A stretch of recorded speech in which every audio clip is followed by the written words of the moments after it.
Bir çoxlarımız, mən də valideyn olaraq həmişə övladlarım üçün narahatam. Baxmayaraq ki, mənim övladlarım kiçik idilər. Amma mən bugün indidəndən onları yönləndirmək istəyirəm. Amma valideyn, misal, mən xaricdə oxumamışam, ali təhsilim tam deyil, amma mən övladlarımı yaxşı yerlərdə görmək istəyirəm. Bunun üçün harda necə başlayacağımı əslində valideynlər bilmir.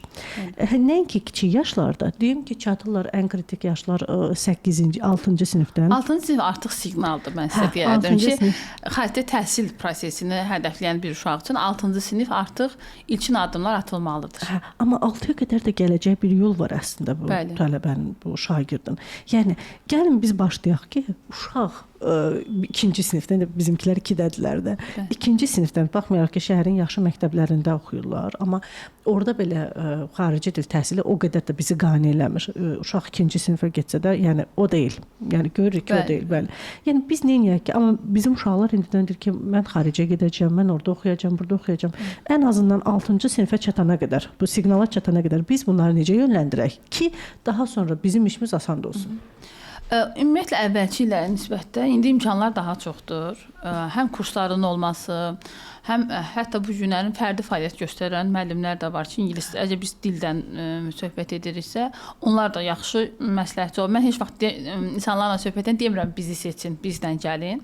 Amma araşdırma və məsləhət olsa, mən düşünürəm ki, 4-cü sinifə qədər bəlkə də uşaq öz məktəb mühitində bir bazanı yığa bilər. Yəni erkən yaşdan yüklənməyə o qədər də tərəfdar deyirəm. Əgər özəl məktəbdə oxumursan, yəni bizim dövlət məktəbində, artıq 3-cü sinifdən də başlaya bilərsiniz. Yavaş-yavaş artıq məktəb bazasında uşağa ingilis dilini öyrədən. Bəzən insanlar deyirlər ki, qrammatika vacib deyil, danışıq önəmlidir. Nə bilim bizim müəllimlərimizin səhv yanaşması budur. Hətta bir müqayisə aparırlar ki, Amerikan ingilis dilinin qrammatikasını bilmir, Amerikan dilində danışır. Bu çox bir səhv yanaşmadır. Çünki Amerikanın o doğma dilidir. Biz də Azərbaycan dilində məncə düşünürəm ki, çox insanı sual versək, heç Azərbaycanda budaq cümlə nədir, şərt budaq cümləsi nədir, mübtədə budaq cümləsi. Yəni bu cümlə, ümumiyyətlə cümlə quruluşunu bilmirik. Yəni qrammatikamızı heç birimiz dəqiqliklə bilmirik. Yəni bu hamımızın problemidir. Yəni bütün native speakerların, yəni biz özümüzü bir Amerikanın ingilis dili öyrənmə metoduna müqayisə edə bilmərik. Bu danılmaz bir şeydir. Və ona görə də uşağa ilkin öncə qrammatikanı öyrətməlisiniz və bu da aşağı siniflərdən başlamalıdır. Artıq bunun təməli düzgün qoyulubsa qrammatika, o insan düzgün ingilis dili öyrənəcək. Və ən əsas da tələffüz məsələsi. Bu günlərin əksər tələbələr müəyyən bir səviyyəyə çatır, amma düzgün sözü tələffüz etmirlər. Və ona görə də aşağı sinifdə mən düşünürəm ki, tələbəyə qrammatikanı qoymalısınız. Artıq 6-cı sinifdən başlayaraq siz o uşaqlara biz ingiliscə skilllər var da, 4 dənə skill var. Reading, listening, speaking, writing. Və bu günlərin çox gözəl imkanlar var ki, əvvəllər Cambridge imtahanı Azərbaycanda bu qədər geniş yayılmamışdı və məşhur deyildi. Amma son dönəmlər hətta bizim dövlət imtahan mərkəzində də Cambridge imtahanları həyata keçir və bu imtahan 6 yaşından etibarən 16 yaş qrupuna əhatə edən bir imtahandır və dünyanın 134-dən çox ölkəsində tanınır. Və siz uşaqlarınızı əgər ilkin mərhələdə, mən düşünürəm ki, 8-ci sinifə qədər hər bir ingilis dili öyrənən uşaq 6 yaşdan başlayaraq bu imtahana hazırlaşmalıdır. Və bu hazırlaşma prosesində tələbə 4 bacarığın 4-ünü də öyrənir.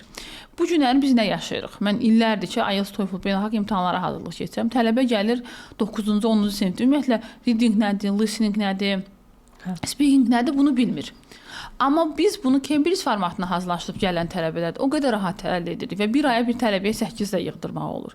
Və bəzən bəzi kurslar və bəzi müəllimlər özünü qabağa çəkir ki, ay mən elədim. Mən həmişə hətta bu bizim bir yaxınları bir tələbəmi 8 aldı və mən orada valideynə təşəkkür eləmişdim. Valideyn qayıtdı ki, tipik qız bürcü, heç özünü böyütmürsən, şişirtmirsən uşağı və öz valideyni. Mən də düşünürəm ki, 8 alınan tələbənin nəticəsində tam səmimi deyirəm. İnanın ki, müəllimin rolu 30-dur. O uşağın rolu və valideynin rolu 70-dir. Niyə? Çünki uşaq zamanında düzgün yönləndirilib, ingilis dilini hədəfli və məqsədli öyrənib və sadəcə IELTS mərhələsində mən o tələbə strateji öyrətdim ki, bax bunu etsin. IELTS dil öyrətmir. Yəni buna bir açıqlama verək əslində. Bunu açıqlayın görək. Bax burada problem nədir də? Biz bəzi insanlar düşünür ki, IELTS sertifikatı almaq ingilis dilini öyrənməkdir. Yaxud da TOEFL sertifikatına. Xeyr, bu deyil. Yaxud da SAT. Bunlar sadəcə bir beynəlxalq imtahan sistemidir. Biz orada strateji öyrənirik və bu strategiyanı tətbiq etməklə biz bal alırıq.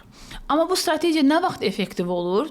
güclü təməl bazı olansa, bu insan aşağı sinifdən etibarən artıq 4 bacarıq üzrə özünü test edibsə, yəni biz uşaqlara başlayırıq, mover, flyer, pet, cat və s. səviyyələr, Cambridge-in də özünə görə səviyyələri var. Yəni hər işin öz mətbəxi var. Bizim də işimizin mətbəxi odur. Yəni bu mərhələ üzrə hazırlanmış tələbə artıq yuxarı sinifdə yüksək nəticə göstərməsi mümkünsüzdür. Yəni mütləq şəkildə yüksək nəticə göstərəcək. Biz əvvəllər yüksək nəticəni daha çox özəl məktəblərdə və ingilis dilli məktəblərdə oxuyan uşaqlarda görürdük. Amma bu gün tam sizə səmimi deyərəm ki, ölkənin ən bahalı özəl məktəblərində oxuyan uşaqlar heç yüksək nəticə göstərmir ki, bizim adi orta məktəblərdə təhsil alan uşaqlarımızda biz çox yüksək nəticə göstəririk. Və bu nəyin nəticəsi? Düzgün yönləndirilmənin və hədəfli və düzgün şəkildə ingilis dilinin öyrənilməsidir. Bu gün valideynlərin bəzən Cambridge imtahanı ciddiyə almırlar və kurslar tərəfindən valideynlərə düzgün Cambridge imtahanının nə qədər effektiv olduğu aşılanmır və valideyn bir şəkildə yanlış versiyada ingilis dilini öyrənir. Mən düşünürəm ki, uşağı əgər aşağıdan düşünürsünüzsə, 6 yaşdan etibarən Cambridge-ə yönləndirin. Yox, əgər məktəb yükü biraz 4-cü sinifə qədər biraz çətin olur, uşaqlar yorulurlar və s. Biz 4-cü sinifdən artıq bitirdiniz, 5-ci sinifə başlayanda Cambridge yolunu tutsanız da belə gecikmirsiniz. Amma 6-cı sinifdən biz bu yola siqnaldır, son mərhələdir ki, artıq biz ingilis dili üzrə xarici təhsil almaq istəyirsə, ingilis dilini səlis bilmək, çox yaxşı tələffüz istəyirsə, bu mütləq şəkildə aşağı sinifdən başlanmalıdır. Bir də ki, bəzən kinoları biz bəyənmirik, kinoları qadağa edirik. Kinolar ən gözəl vasitədir dil öyrənmək üçün. Yəni, bəzən pronunciation üçün. Bəzi uşaqlar var, inanın, elə gözəl Amerikan aksenti ilə, British aksenti ilə danışır. Mən özüm onlara heyran oluram. Səbəb nədir? Soruşanda deyir ki, mən çoxlu kinoya baxıram və kinodakı şeyi imitate edirəm, yamsılayıram. Yəni, və bu şəkildə də dili inkişaf etdirirəm. Yəni, yol əsasla budur. Yəni aşağı sinifdən başlayıb mərhələli şəkildə getmək. Zaten bir mərhələdən sonra uşaq özü araşdırır, oxuyur və nəticədə əldə edir.